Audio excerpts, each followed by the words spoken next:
Hello children. Today we will be learning History Class 7 Chapter 3 Religious Synthesis. Let's begin. Diversity of languages and religions is an important characteristic of the Indian society. Considering this feature, the Indian Constitution has adopted the principle of secularism. In medieval India, too, attempts to bring about religious synthesis in social life were made on the basis of this principle.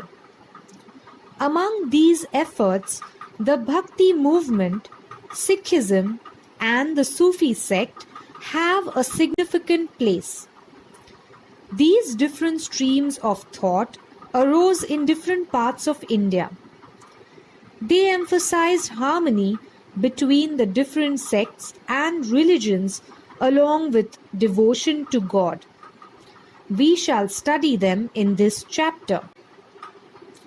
Initially, rituals and Brahmadhyan were greatly emphasized in the Indian religious life. In the medieval period, they gave way to Bhakti Marg, the path of devotion. Bhakti Marg did not give undue importance to hierarchies, which further facilitated religious synthesis. In the different regions of India, we find different forms of the path of devotion according to the local situation there. The Bhakti movement used the common people's language instead of Sanskrit. This helped the development of regional languages. It is believed that the Bhakti movement originated in South India. The Nainar and Alvar Bhakti movements emerged in this region.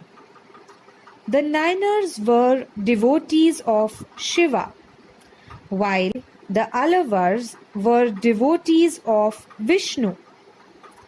They were also attempts to consider Shiva and Vishnu as one and the same and bring them together. Harihar idols, which depict half Vishnu and half Shiva, were produced in this period on a large scale. People belonging to all social strata had participated in these Bhakti movements.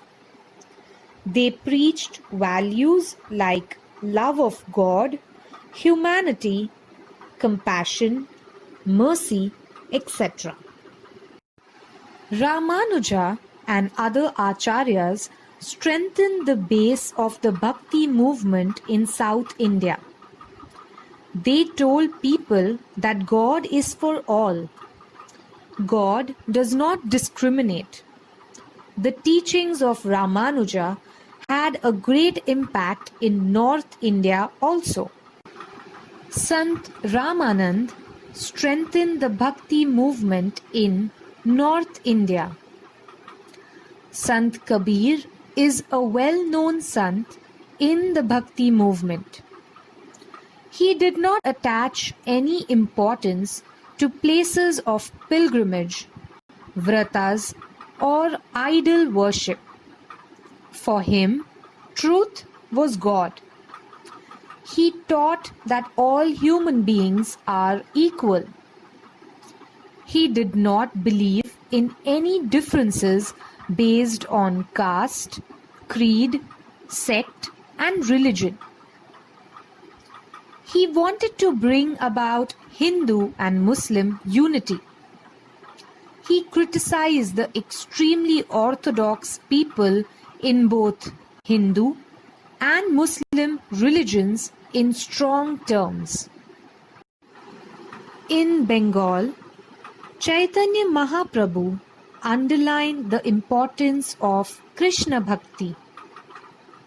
Due to his teachings, people joined the Bhakti movement in transcending the boundaries of caste and creed. Under his influence, Shankaradeva spread the Bhakti movement in Assam. Narsi Mehta was a renowned Vaishnava Sant in Gujarat. He was an ardent devotee of Krishna. He gave the message of equality. He is known as the first poet of the Gujarati language. Sant Mirabai stressed the importance of devotion to Krishna. She belonged to the royal family of Mewad. She renounced all pleasures of the royal family and immersed herself in devotion to Krishna. She composed devotional verses in Rajasthani and Gujarati. Her devotional verses gave the message of devotion, tolerance, and humanity. Sant Sena was an influential sant. We looked at how, to bring about religious synthesis in medieval India, efforts were made, mainly by Bhakti movement. I have divided this lesson into two parts. In this part, we looked at the Bhakti movement.